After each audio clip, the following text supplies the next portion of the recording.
Muscatine. It's Monday. It's Monday. Hope you had a good weekend. I did. I actually enjoyed the bright but not super warm weather outside. I hope you guys got to get out, and hopefully some of you got to go to Rebuilding Together on Saturday. It was a busy weekend in town. Thursday night, since, well, not technically the weekend, but since the last time we saw you, we did broadcast the Muscatine Civic Chorale concert. You can see it on Facebook and YouTube. And it scares me when Chris makes a funny face. Okay, life's fine. He makes a funny face and I just like have a heart attack because I think the world's gonna blow up. I don't know. So anyway, quick update on the river in case you aren't quite sure where it's at. I mean, obviously there's a lot of water downtown.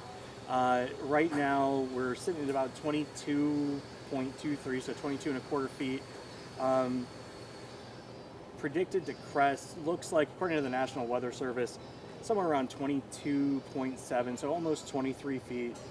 Sometime tonight, tomorrow, Wednesday, looks like it's going to stay at that level for probably a day, day and a half. And just kind of remember, the big flood record is 25 and a half feet. So we're still, you know, a solid 3 feet and a lot of water short of the record, but there's still plenty. And I think, like most everybody that has an office or business downtown, we're, you know, it's always cool to see the water come up a little bit. That's maybe a little bit too far, and we're always happy to see it go away. You know, like if it comes up into the park a little bit, that's kind of cool, you know, like whatever. But, you know, when the clam man looks like he's really boating, that's not cool. So anyway, got some cool stuff coming up from Wesley United Methodist. So Dan's here with us again. It's like, yeah, we're almost gonna have to make you a standing guest. You guys do so much stuff. Yeah, it's always good to be here. So, did you have a good weekend? We did, yeah. We had the handbell concert, the Riverbend Bronze Handbell Ensemble. That was in the list of all the stuff. Holy cow, how did that go? It went really well, yeah. Awesome. Both our handbell choir, Wesley Handbell Choir, performed really well. I was really proud of them. And then also it was a 19-member handbell ensemble from the Riverbend Bronze, and yeah, they just that's awesome, because that was did a part great of the job. I talked about it all week last week. Like I had like three things that were kind of the chorale concert, you guys, and Rebuilding Together. Thank you. Like all week, I'm like, I don't know how I forgot it. Yeah, that's just me being me, I guess. So, not one to rest on your laurels. Obviously, you guys have more coming up. So, the first thing that we want to talk about is, and I'm just going to lump it all into the kids' choir at the moment. Yeah. But you guys have essentially 3 small choirs, right? So, what all do you do with the kids? Yeah, so we've got the Muscatine Youth Choir, which is for 7th through 12th graders. Community choir, open to anyone who loves to sing, 7th through 12th grades. We've got the Muscatine Children's Choir, 3rd through 6th graders. And then also the Muscatine Littlest Angels choirs, kindergarten through 2nd graders. So the Littlest Angels sing 2 concerts a year. All the groups do at least 2 concerts a year. The youth choir does a little bit more around Christmas time, and yesterday we were singing at Addington Place, kind of previewing our concert. And both the children's choir and the youth choir participate in worship maybe about once a semester at Wesley. That's cool. So what? So the concert is the 7th, right? Yeah, this Sunday. When and where? Yeah, Sunday, obviously. Yeah. Sorry. So May 7th at 4 p.m. at Wesley United Methodist Church. It's a free concert. Yeah, I think it'll be around an hour. And we do this every time on the corner of 4th and Iowa. It's the gray one. Yep. It's the big gray one, across from MCSA and Community Services and First Presbyterian. So what all will they sing? Like, do we get a little preview? You gonna sing a little bit for us? Well, I'll say what we're. So like Littlest Angels, they're doing songs like Somewhere Over the Rainbow, Swing Low, Sweet Chariot. He's Got the Whole World in His Hands. The children's choir, so 3rd through 6th graders, will be singing Antiphonal Hosanna, which they did on Palm Sunday. Also a Lenten love song and Skip Skip Shoe Fly Shoe, a fun song, and a couple more. And then youth choir has a medley from West Side Story, a song called Freedom Come, and also Blessed Be the Name of the Lord. So just a lot of different things, and awesome. Yeah. So about how many kids do you have across the choirs? So we've got 9 in Littlest Angels, I think 11 in children's choir, and we've got 10 in youth choir. A couple members have some conflicts that they can't be there this weekend, but usually it's 10. That's awesome. So I assume they practice fairly often. So you like every day, like you drill these kids, right? No.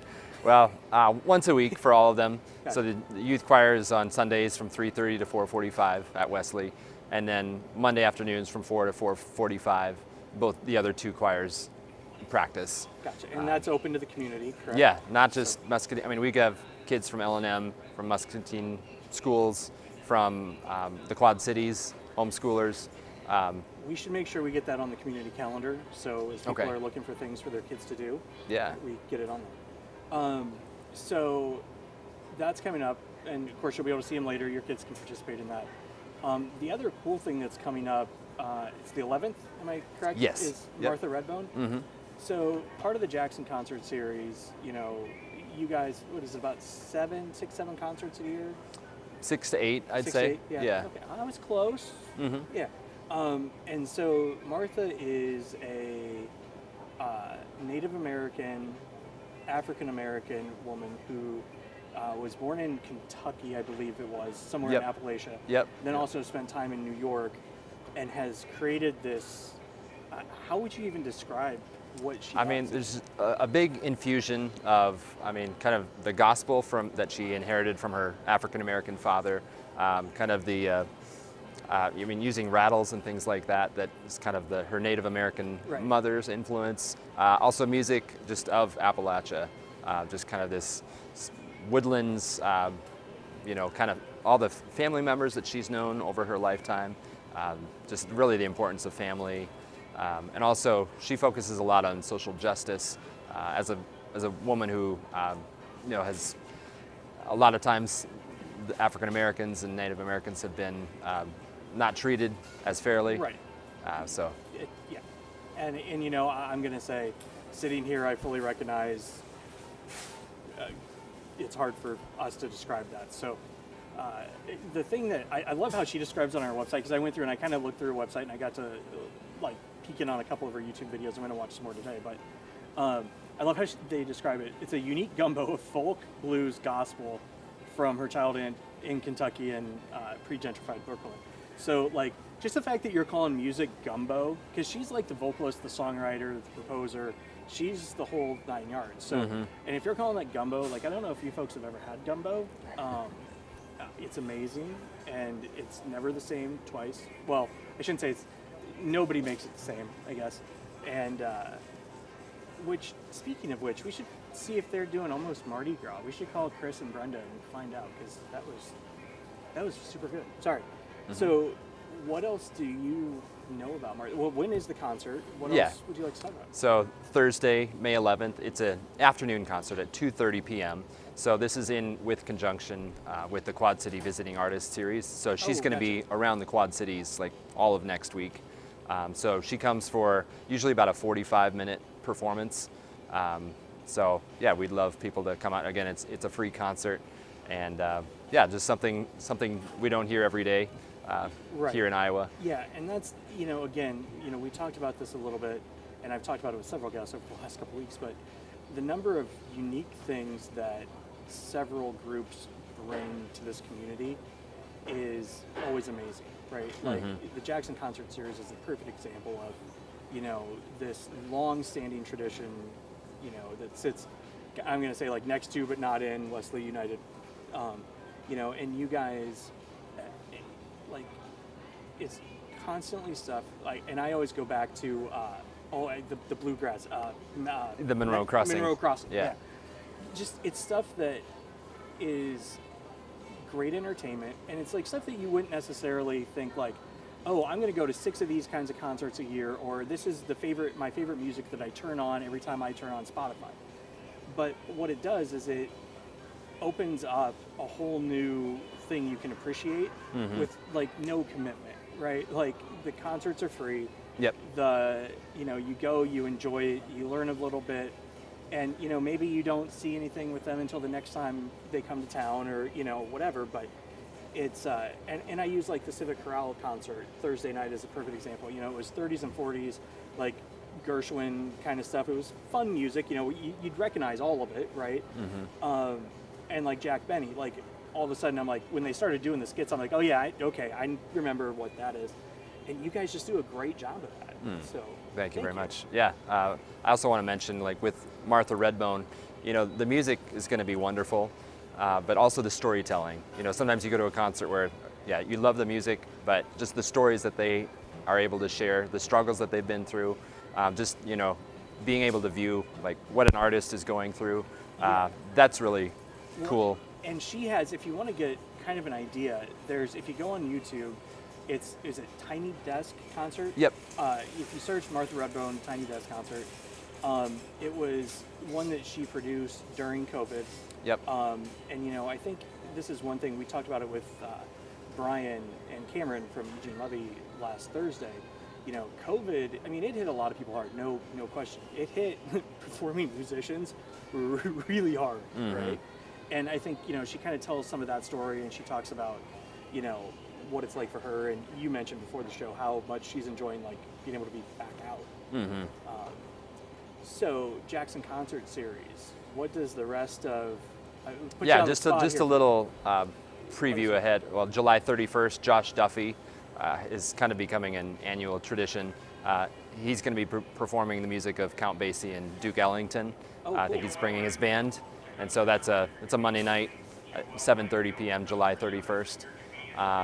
And yeah, one other thing with the just music at Wesley, we've got the summer music camp coming up. I will be on in a couple weeks to talk more about it, but July 10th through the 14th, children who have just finished kindergarten through 6th grade are going to be able to participate in that. 3rd through 6th graders perform a musical. We're doing O Jonah this year, the story of Jonah and the whale.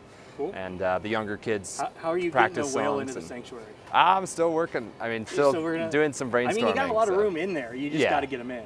Yep. So.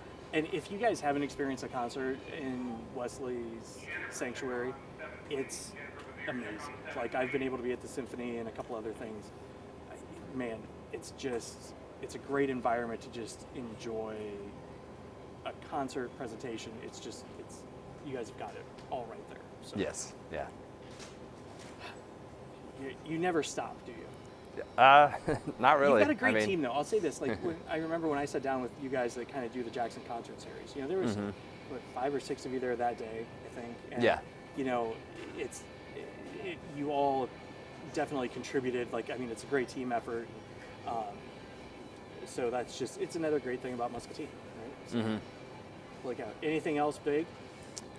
So just looking briefly at the fall, we've got Greg Hand, who's the University of Iowa organ professor, is going to be giving a concert, as well as including some high school musicians on it.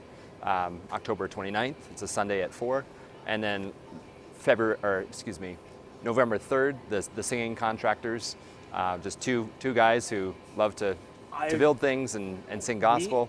They're going to be coming. When they get ready to come, see if they'll come on the show. Okay. Like, see if maybe we can dial them in beforehand or something. But those guys look entertaining as all get out. Yeah, it'll be a great show. Awesome. Well, Dan, thanks for stopping in. As always, so quick recap. You got children's choir on the 7th. Yep, at 4 p.m. At 4 p.m. And then Martha Redbone, Thursday the 11th. Yes, 2:30. 2:30. Yep. I was close. See, this is why we recap, right? And then, you know, of course, the kids can... If you want your kid to participate in singing, or they want to, you can, you know, Sunday afternoons, they can be a part of the choir. The youth choir. The youth choir, and Monday afternoons with the younger kids. Yep. So, and then check out the websites for the Jackson Concert Series stuff, because there's a bunch of stuff coming up after Martha Redbone on the 11th. So. Yeah. Awesome. Well, sir, thank you very much. Thank you so much for having me. Have a great Monday, and Muscatine, don't go play in the river. You can go watch it, take some cool pictures, send them over to us, and we'll try and see if we can make sure we stay out of record floodland. So we'll see you tomorrow, Muscatine. Enjoy.